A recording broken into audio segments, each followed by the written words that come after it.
Hi, I am Professor R.K. Govel, Department of Computer Science, Government GSG PG College, Balod.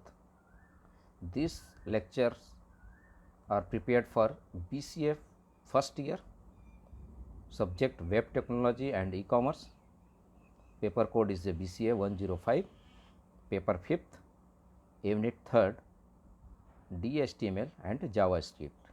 This is a first lecture.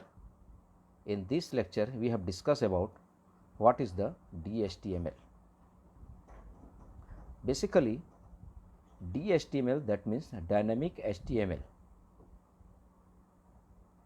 However, it make every element of page interactively controllable before, during and after the page is renders. Actual में DHTML कोई language नहीं है अपने आप में, बल्कि ये एक कॉम्बिनेशंस है HTML, JavaScript, cascading style sheet जिसको हम बोलते हैं CSS, और document object model, that means accessing a documents so individual elements. In DHTML में एक से तीन मेन कंपोनेंट्स होते हैं, जिसमें पहला होता है पोजिशनिंग. पोजिशनिंग का मतलब है कि हम ब्लॉक ऑफ कंटेंट को किसी पेज के हम उसको किस प्रकार से मॉडिफाई कर सकते हैं और कहाँ पर रख सकते हैं. दूसरा है स्टाइल मॉडिफिकेशंस. स्टाइल मॉडिफिकेशन का मतलब होता है हम उस कंटेंट को जिस पेज में हम रखना चाहते हैं उसको किस तरीके से लुक दे सकते हैं, किस तरीके से हम उसको बदल सकते हैं. और तीसरा है इवेंट हैंडलिंग. इसमें हम किसी भी इवेंट्स के द्वारा, हम किसी यूज़र कोई इवेंट करता है उसके द्वारा हम उस स्टाइल के मॉडिफिकेशन या अदर कोई भी पोजीशनिंग को हम चेंज कर सकते हैं जो भी एलिमेंट्स आपके HTML में है. तो हम ये बोल सकते हैं कि DHTML एक्चुअल में कोई किसी प्रकार का कोई लैंग्वेज अपने आप में नहीं होता है. ये HTML, जावास्क्रिप्ट, CSS और DOM के कॉम्बिनेशन से बनता है, जिसके द्वारा हम किसी HTML पेज को डायनेमिक बना सकते हैं. डायनेमिक कैसे बनाएंगे वो हम देखते हैं. सबसे पहले CSS के बारे में.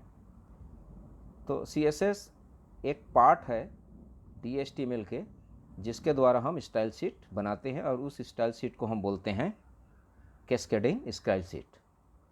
इस स्टाइल शीट के द्वारा हम जो भी डिज़ाइन हम HTML में करते हैं, जैसे कि कलर है, साइज़ है, फ़ॉन्ट है, उस फ़ॉन्ट का नाम है, किस प्रकार से फ़ॉन्ट रहेगा, वो बोल्डनेस कैसे रहेगा, और किस प्रकार से हम उसको लिंक हम दे रहे हैं, कैसे मार्जिन हम डिफ़ाइन करेंगे, बॉर्डर क्या होगा, उसके लोकेशंस क्या होगा, उस पेज में कहाँ पर रहेगा. ये सारी चीज़ों को हम डायनेमिकली चेंज यदि हम करते हैं तो उसके लिए हमको ज़रूरत पड़ती है CSS की. CSS के द्वारा ही हम किसी भी एलिमेंट्स के कलर को, उस एलिमेंट्स के साइज़ को, उस एलिमेंट्स को पर्टिकुलर किसी लोकेशन में मूव कैसे करना है, और हम किस प्रकार से हम उसके अपीयर या डिसअपीयर या किस प्रकार से वो फ्लाई होगा, ये यूज़र के इनपुट के द्वारा हम चेंज कर सकते हैं. तो बेसिकली कैस्केडिंग स्टाइल एक प्रकार का, ये हम बोल सकते हैं कि किसी वेब पेज के लिए हम एक ब्लूप्रिंट तैयार कर लेते हैं और उस ब्लूप्रिंट में हम जो भी इंफॉर्मेशन, या एक प्रकार का हम बोल सकते हैं टेम्पलेट हम बना सकते हैं, और उस टेम्पलेट में कोई भी वेब पेज को कैसा दिखेगा वो हम डिफ़ाइन कर सकते हैं. यदि हमको पसंद नहीं आता है तो हम स्टाइल शीट में चेंज करते हैं, तो अपने आप उस पेज में चेंजेस हो जाती है. अब हम देखते हैं कि स्टाइल शीट किस प्रकार से क्रिएट करेंगे. स्टाइल शीट क्रिएट करने के लिए हम यूज़ करते हैं स्टाइल टैग. आप लोग पहले से जानते हो HTML. हम उस HTML में किस प्रकार से कैस्केडिंग स्टाइल शीट का उपयोग करेंगे वो हम बता रहे हैं. स्टाइल टैग के द्वारा हम स्टाइल एट्रीब्यूट्स या क्लास एट्रीब्यूट्स या ID एट्रीब्यूट्स के द्वारा हम स्टाइल शीट को क्रिएट कर सकते हैं। यहाँ पर सिंटेक्स लिखा हुआ है। सिंटेक्स में देखिए, स्टाइल, उसके बाद टाइप इक्वल टू, फिर डबल कोट में हम लिखेंगे text oblique CSS, double quote close करेंगे, उसके बाद जो एंगुलर ब्रैकेट है वो क्लोज हो जाएगा। उसके बाद हमको जो जो एलिमेंट्स की जो जो प्रॉपर्टीज़ है उसकी जो वैल्यू है जो चेंज करना है वो हम यहाँ पर लिखेंगे। जैसे कि एग्जांपल में आप देख रहे हो, एलिमेंट्स जो होगा उसका प्रॉपर्टी नेम होगा, उस प्रॉपर्टी को हम क्या वैल्यू देना चाहते हैं इस प्रकार से हम लिखेंगे। और अंत में हम स्टाइल को जो टैग है उसको हम क्या करेंगे, क्लोज कर देंगे। इस सिंटेक्स को हम एग्जांपल के द्वारा हम एक्सप्लेन करते हैं। यहाँ पर देखिए, एक हम जो H2 हेडिंग होता है HTML में, उसका फ्रंट साइड पहले से फिक्स होता है। अब हम उसको फॉन्ट साइज़ को हम चेंज करना चाहते हैं कि वो पहले से डिफाइंड जो भी फॉन्ट साइज़ है उस फॉन्ट साइज़ ना रहे और ना वो कलर रहे। हम अपने हिसाब से उस हेडिंग जो 2 होता है उसको चेंज करना चाहते हैं। तो इसके लिए हमने स्टाइल, टाइप, फिर टेक्स्ट ऑब्लिक CSS जैसे सिंटेक्स में बताया है। उसके बाद हमने यूज़ किया H2 is the element that is a tag of HTML। उसके अंदर हमने उसका फॉन्ट साइज़ को, font size is a properties, font size equal to 14 pt that is a point, semicolon, colour, फिर colon, aqua, semicolon, then curly braces is a close. तो basically हमने जो syntax बताए थे उसके हिसाब से हमने यहाँ पर एक एग्जांपल हमने दिया कि स्टाइल को किस प्रकार से हम अपने HTML पेज में लिखेंगे। यहाँ पर हम देख रहे हैं एक कंप्लीट एग्जांपल है। आप लोग पहले से HTML का कोडिंग करते हो, आप सेम HTML का कोडिंग कर लेना। उसके बाद जो हमने एग्जांपल में लिखा है उसको आप हेड सेक्शन के अंतर्गत एज इट इज़ आप लिख देंगे। उसके बाद आप जो भी डिज़ाइन करते हैं, जो लिखना चाहते हैं, जैसे यहाँ पर लिखा हुआ है H2 में, this is a level 2 heading that is aqua and size at 14, और जो भी मटेरियल्स आप लिखना चाहते हैं लिख देना। ये आप लिखते कहाँ पर है, जैसे HTML में आप नोटपैड में लिखते हैं, सेम नोटपैड में आप लिख देंगे। इसका फाइल को सेव करेंगे, एक्सटेंशन आप देंगे .html, करने के बाद सेव हो जाएगा। सेव होने के बाद आप इसको किसी भी वेब ब्राउज़र में आप इस फाइल को आप ओपन करेंगे। ओपन करने के बाद आप देखेंगे जो H2 हेडिंग है वो एक्वा कलर में उसकी फॉन्ट साइज 14 में आपको दिखाएगा। क्लियर? अब हम देखते हैं कि कैसे CSS स्टाइल को HTML डॉक्यूमेंट में हम इंसर्ट करेंगे। तो यहाँ पर CSS को इंटर करने के लिए 3 प्रकार के तरीके हैं कि किस प्रकार से हम जो स्टाइल शीट बनाए हैं वो HTML पेज में आएगा। तो 3 तरीके से, पहला है एक्सटर्नल स्टाइल शीट। इस स्टाइल शीट में हम जो भी स्टाइल बनाना चाहते हैं या जो टेम्पलेट बनाना चाहते हैं उसको एक सेपरेट फाइल में स्टोर करेंगे और उस फाइल को हम बोलते हैं CSS फाइल। उस फाइल में हम जो भी टेम्पलेट बनाना चाहते हैं, जो भी डिज़ाइन लिखना चाहते हैं, किसी भी पर्टिकुलर टैग में किस प्रकार से दिखेगा, कैसा होगा, उसको हम अलग से फाइल में हम लिख देते हैं और उस फाइल को हम यूज़ करेंगे अपने HTML में। दूसरा प्रकार का होता है इंटरनल स्टाइल शीट, जो अभी हमने देखा। इंटरनल स्टाइल शीट में हम HTML फाइल के अंदर ही स्टाइल टैग के द्वारा हम उसका कोडिंग करते हैं और स्टाइल टैग को हम क्लोज करते हैं। तो ये हो गया आपका दूसरे प्रकार से। तीसरा प्रकार होता है इनलाइन स्टाइल। इनलाइन स्टाइल में हम पर्टिकुलर किसी टैग का उसी समय ही उसमें क्या इफेक्ट देना है उसको डिफाइन करते हैं। तो पहले 2 चीज़ है उसको एक पहला वाला हो गया, उसका सेपरेट फाइल हो गया। दूसरा वाला हो गया स्टाइल जो है जो एलिमेंट है उसके अंदर हम डिफाइन करते हैं। और तीसरा होता है इनलाइन, जिसको हम बोलते हैं हम पर्टिकुलर उसी टैग के स्टाइल को बदलना है तो हम वहीं पर ही उसको बता सकते हैं, देख सकते हैं। तो हम इसको डिटेल में देखते हैं, जैसे एक्सटर्नल स्टाइल शीट कैसे हम बनाएंगे। तो एक्सटर्नल स्टाइल शीट बनाने के लिए हम एक पेज बनाएंगे, उस पेज में हम लिंक देंगे। लिंक एलिमेंट्स के द्वारा जो भी डिफाइन करना चाहते हैं उसको हम कर लेंगे और अपने HTML पेज में हम उसके द्वारा लिंक एलिमेंट्स के द्वारा उसको हेड सेक्शन में उस फाइल को हम ओपन करेंगे। एग्जाम्पल के द्वारा हम उसको एक्सप्लेन करते हैं कि किस प्रकार से हम एक फाइल बनाए हैं जहाँ पर जो CSS के प्रॉपर्टीज़ लिखे हुए हैं, किसी एलिमेंट्स के वैल्यू लिखे गए हैं, उस CSS फाइल को हम किस प्रकार से हमने HTML पेज में लाए हैं। तो ये देखिए यहाँ पर ये काम ने बनाया। ये जो भी हम एक्सटर्नल फाइल बनाएंगे .css से आप सेव करना, ये बिल्कुल ध्यान रखेंगे। जैसे हमने यहाँ पर एक हमने स्टाइल शीट बनाया mystyle.css, ये भी जैसे नोटपैड बनाते हो, नोटपैड में सिंपली यहीं से शुरू करना है आपको। जो जो एलिमेंट या जो जो टैग के इंफॉर्मेशन को हमको बदलना है उसको आप यहाँ पर लिख देंगे और उसको लिखने के बाद mystyle.css फाइल में सेव कर देंगे। तो ये हो गया एक फ़ाइल पहले हमने बना दी एक्सटर्नल फाइल जिसका नाम क्या है mystyle.css।